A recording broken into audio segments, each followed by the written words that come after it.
नथिया रे नथिया अरे नथिया कहवा बीता के अहिलू रतिया भुलाई तार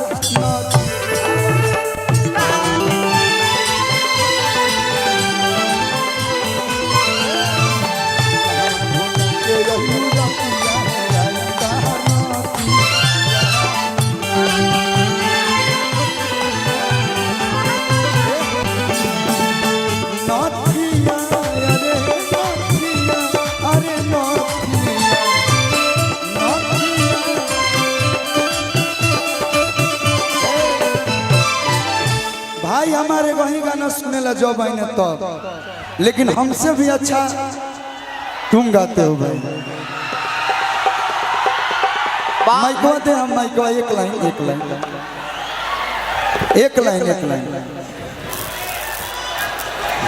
आप जो भी गाना गाए ना सुपरस्टार कुछ भी कहेंगे तो अच्छा है, लेकिन मेरे नजर में आप जो एक गीत गाए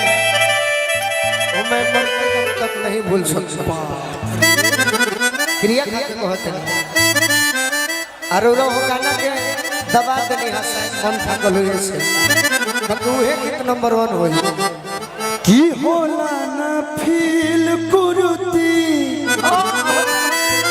कोइला ना ढील न जाऊ आ कहियो ना नसल बिछाना। कलू भैया ये नहीं आप साधारण में नहीं लेना है, इसको जो बजाएंगे थोड़ा सा भी अंतर नहीं लगा लाइव से। देखिए हम कहते हैं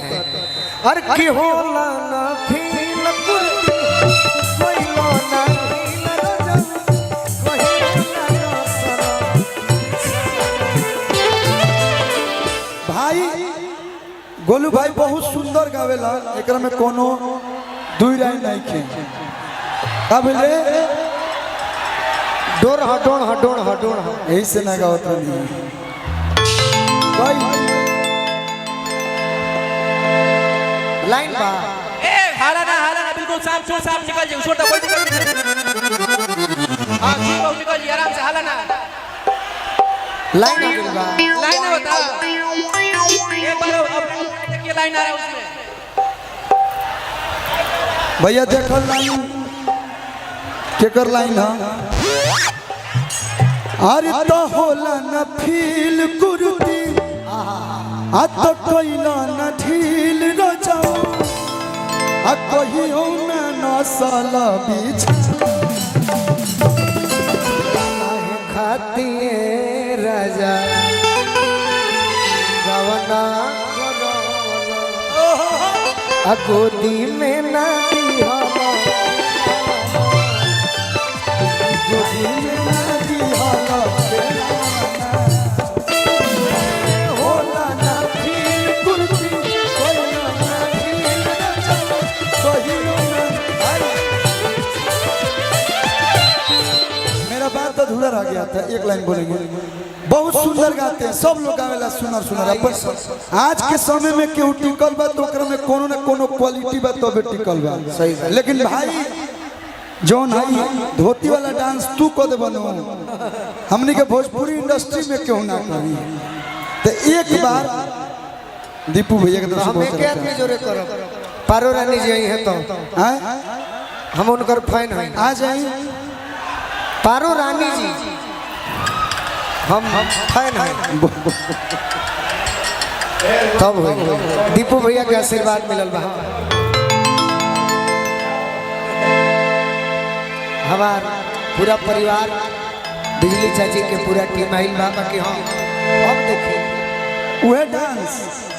हम देखो खाली देखो हम देखो तब हम भैया आप एक स्केल उठा दो। हाँ एक जख्मी जितेंद्र भैया बना डी करो ना डी करो भैया तो भाई गाई हमार हम थाकल बनी भाई हमार नहीं के थाकल।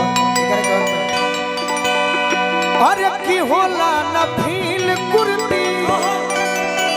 कोइला न ढील रजऊ अरे कहियो न नसल बिछा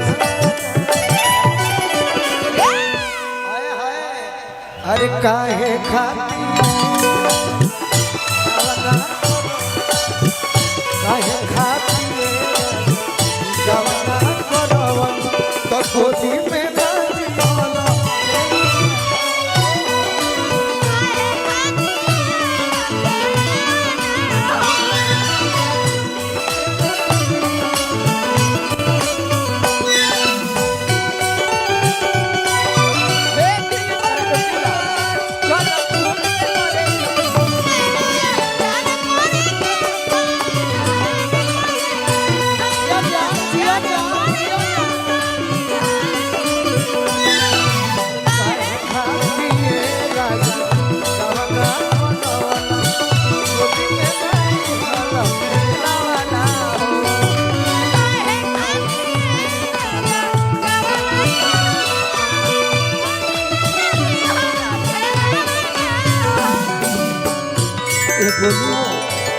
और का कोई सिंगार होई रजन सधावे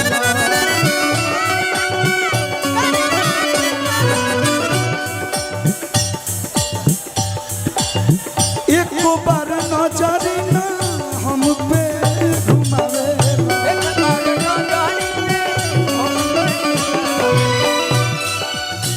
भाई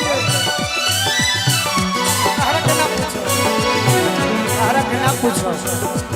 सावन में भादो भादो में अगहन जैसे जलिया अगहन जैसे आ चूल्ही में न डाले लौला अरे काहे खाती राजा अरे काहे खाती राजा गवना बनवला गोदी में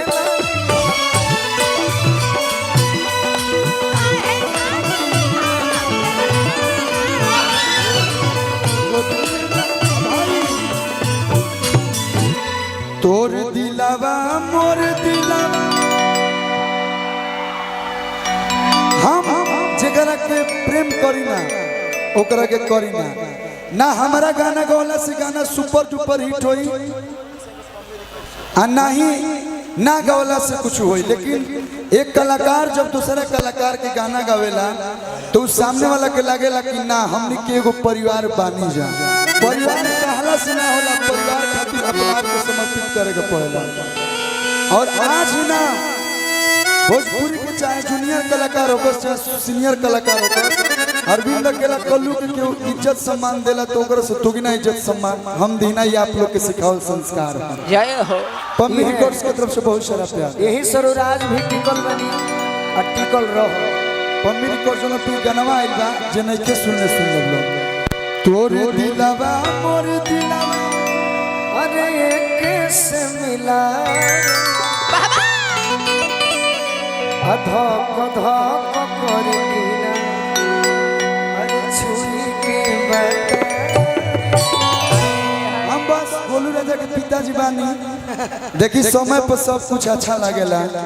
धक धक तक दिल करत लेकिन बाबू से कैसे कहस कि पापा धक धक दिल कर रहे भगवान करस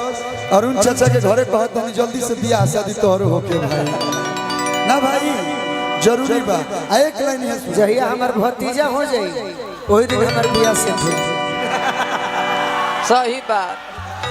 कासु बाबा गाय के बा रोरा लागो रही हो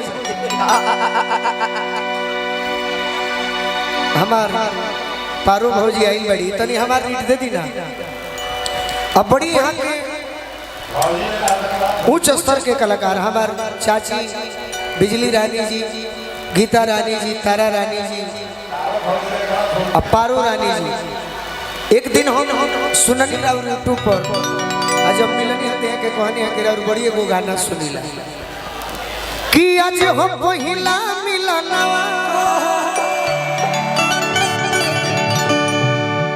मिलल सजनी के सजना हमार अंग अंग गुलाल नियन खिलाल बा बदनवा पहले स्टेज पर से उतरल होता स्टेज पर से उतरा था पहले स्टेज पर से उतरा था ये कौन बात है स्टेज पर से उतरा ये कौन बात है स्टेज पर उतरा हाँ उतरो